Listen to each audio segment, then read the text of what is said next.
గుండెల్లో కాంగ్రెస్ పార్టీ పట్ల ఆదరణ గౌరవాన్ని పెంచింది. రాహుల్ గాంధీ గారు తాను చేసిన కష్టం వల్ల ఈరోజు కాంగ్రెస్ పార్టీకి ఇంత లాభం చేకూర్చారు అని ప్రతి కాంగ్రెస్ కార్యకర్త తలెత్తుకొని గర్వంగా చెప్పుకోగలం. అందుకని మనస్ఫూర్తిగా ఈరోజు మరొకసారి రాహుల్ గాంధీ గారికి we are all wishing him the very best in his future along with wishing him a very happy birthday.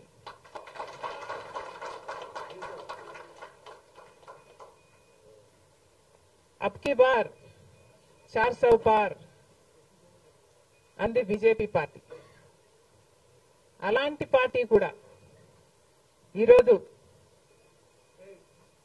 చిటికలు పడేటట్టు చేయగలిగింది రాహుల్ గాంధీ గారు, ఇండియా బ్లాక్. అందుకు గాను దేశ ప్రజలందరూ కూడా రాహుల్ గాంధీ గారిని అభినందించక తప్పదు. బీజేపీ పార్టీ ఒక మతతత్వ పార్టీ అని మతం పేరుతో చిచ్చు పెట్టడం, ఆ మంటలో చలి కాచుకోవడం బీజేపీ చేస్తున్న రాజకీయాలని మణిపూర్ ఘటన ద్వారా రుజువు అయింది. కాబట్టి బీజేపీ చేస్తున్న పొరపాట్లన్నీ ప్రజలు గమనించారు. కాబట్టి ప్రభుత్వానికి చెందిన ఆస్తులైతేనేమి వాళ్ళ బినామీలకు కట్టే ప్రయత్నం చేస్తున్నారు. కాబట్టి ఈరోజు బీజేపీ చేస్తున్న అరాచక పాలన వల్లనే ఈరోజు బీజేపీ పార్టీకి మెజారిటీ తగ్గడానికి కారణం. ఇంకొంచెం ఉంటే ఆల్మోస్ట్ బీజేపీ పార్టీ అసలు ప్రభుత్వమే ఏర్పాటు చేయలేని స్థితికి ఈరోజు బీజేపీ పార్టీ దిగజారిపోయింది. ఇలాంటి ప్రభుత్వం ఎన్ని రోజులు ఉంటుందో చెప్పలేని పరిస్థితి ఈరోజు ఉంది. కేంద్రంలో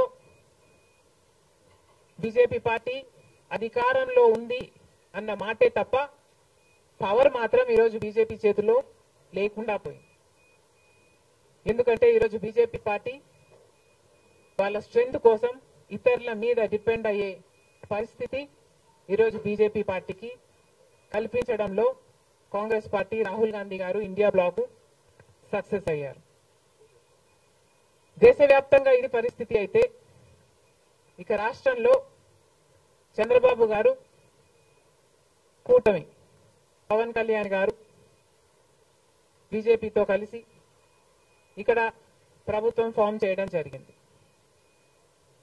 ఈసారి జరిగిన ఎన్నికలు రాష్ట్రంలో చాలా విచిత్రంగా, అన్ప్రిడిక్టబుల్ గా, అన్ప్రెసిడెంటెడ్ గా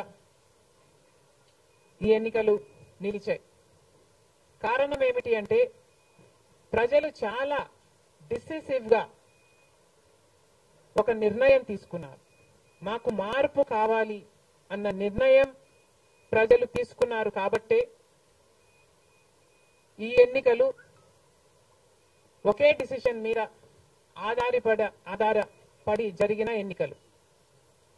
ఫర్ జగన్, అగెయిన్స్ట్ జగన్. ఒకటే డిసిషన్ గా ఈ ఎన్నికలు నిలిచాయి. For Jagan or against Jagan. Against Jagan అన్న మార్పు కావాలి అన్న ఈ గట్టి డిసిషన్ ప్రజలు తీసుకున్నారు. కాబట్టి ఈరోజు వాళ్ళ ఓటు వేస్ట్ కాకూడదు అన్నట్టుగా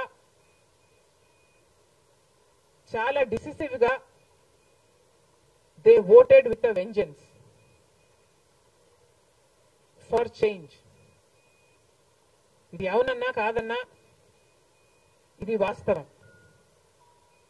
కేవలం అంత గట్టి నిర్ణయం ప్రజలు తీసుకుని మార్పు కావాలి అన్న అంత గట్టి డిసిజన్ తీసుకున్నారు. కాబట్టి ఇన్ ద ప్రాసెస్ ఈరోజు కాంగ్రెస్ పార్టీ కూడా అనుకున్న మేరకు పర్ఫామ్ చేయలేకపోయింది. కాంగ్రెస్ పార్టీ కూడా కేవలం నెల రోజుల ముందు సర్వే చేస్తే Congress party vote share between 6 to 7% ఉంది. దాన్ని మేము కష్టపడి పనిచేస్తే